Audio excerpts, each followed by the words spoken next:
O ensimesmamento na obra de João Timóteo da Costa, 1879-1932, é o título do pôster apresentado por Natália Nicolis ao 12º Seminário do Museu Dom João VI, Grupo Entre Séculos. Desde já agradeço pela oportunidade de falar sobre a minha pesquisa e parabenizo a todos os responsáveis pela organização do evento. Ao conhecer um pouco a biografia de João Timóteo da Costa, nos surpreende a sua intensa atividade como pintor expositor, decorador de edifícios públicos e particulares, integrante em júris e comissões, professor.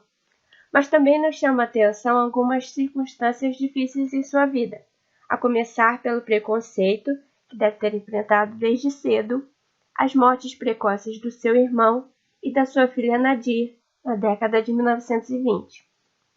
Assim, nos questionamos sobre a influência dessas adversidades na obra de João Timóteo. Mas no primeiro olhar não encontramos evidências dessas desventuras nos seus quadros. Teixeira Leite, no seu famoso livro Pintores Negros do 800, oferece um caminho para compreender essa aparente incoerência na obra do artista. Para o autor, essa intensa atividade de João Timóteo poderia esconder uma ânsia de fuga, a necessidade de se atordoar no trabalho, para fugir à realidade, para não pensar.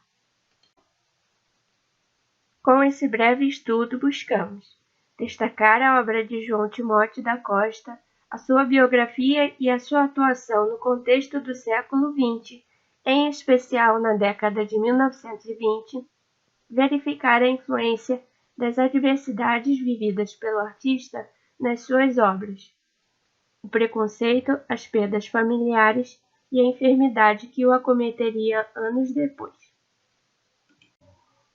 Ao buscar por obras de João Timóteo em livros, periódicos e acervos online, encontramos em boa parte delas um aspecto em comum. Salvas as diferenças pictóricas, técnicas e temáticas, muitas das obras encontradas representam cenas envoltas numa atmosfera solene, de silêncio e de concentração, sem deixar de lado certa sentimentalidade. Para ilustrar esse aspecto observado na obra de João Timóteo da Costa, selecionamos 3 quadros. O primeiro, Auscultando, foi exposto no Salão de 1920 e recebeu a pequena medalha de ouro. A expressão concentrada do médico examinando seu jovem paciente, a sobriedade dos tons, o pequeno quadro que decora o consultório, revelam o caráter profissional e cuidadoso dessa cena. O quadro que aparece no canto superior de Auscultando se assemelha, pelo posicionamento das figuras, com o famoso quadro de Rembrandt, e poderia funcionar como mais uma evidência do caráter profissional do ambiente representado por João Timóteo da Costa. No periódico Dom Quixote, o crítico Terra de Sena escreveu que o quadro é uma homenagem ao médico alemão Fedor Krause, que esteve no Brasil alguns meses antes. Krause foi neurocirurgião e ficou conhecido por operar pacientes epiléticos e mapear estímulos cerebrais. Na fotografia de Krause, entretanto, de terno claro, à frente do grupo, podemos ver a aparência real do médico alemão, bastante diferente do quadro. Outra pintura que remete ao ambiente profissional, mas dessa vez do próprio artista, é Recanto de Ateliê de 1926. Representando alguns objetos do espaço de trabalho, esse quadro chama atenção pela pincelada carregada e pelo recorte aproximado utilizados por João Timóteo da Costa. A representação do ateliê pode ser associada ao estudo cotidiano, à reflexão sobre si mesmo e seu trabalho, ou a uma memória afetiva.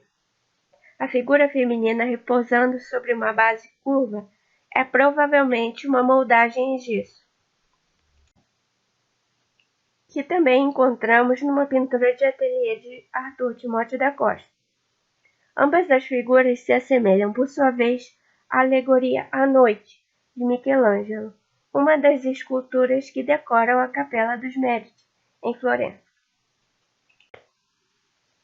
Sobre uma visita ao ateliê de João Timóteo da Costa em 1924, Adalberto de Matos escreve: Não há muito tempo tivemos ocasião de escrever alguma coisa sobre a oficina do pintor.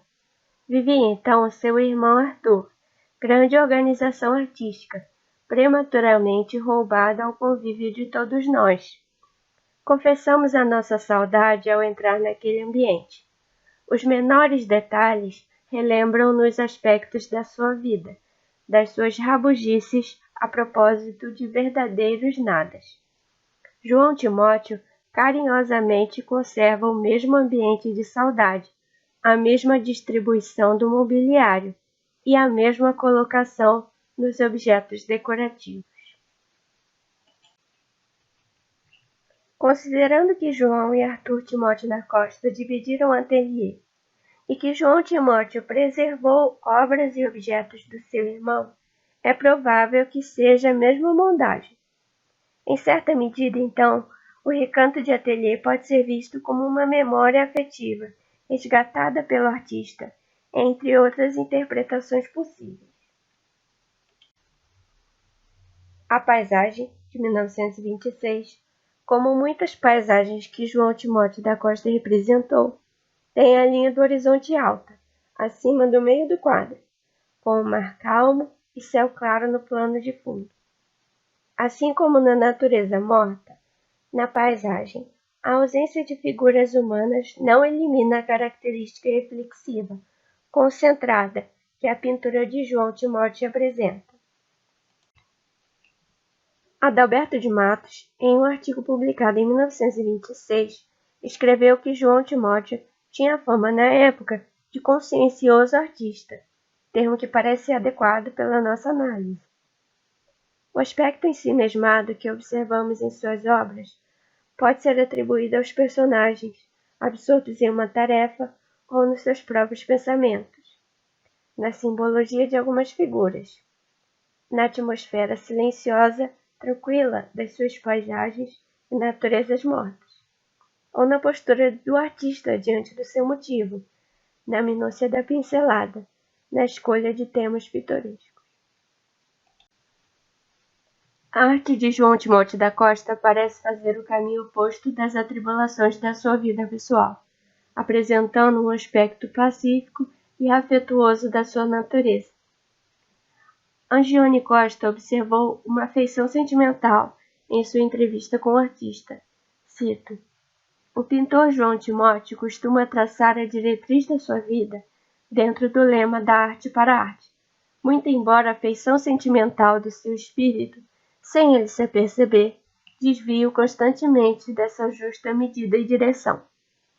Verdadeiramente, esse belo artista, que às vezes procura parecer cético, é na verdade um homem que vive pelo coração, que se consagrou na juventude ao culto afetivo do irmão, e hoje tem cabelos brancos pela saudade da filha.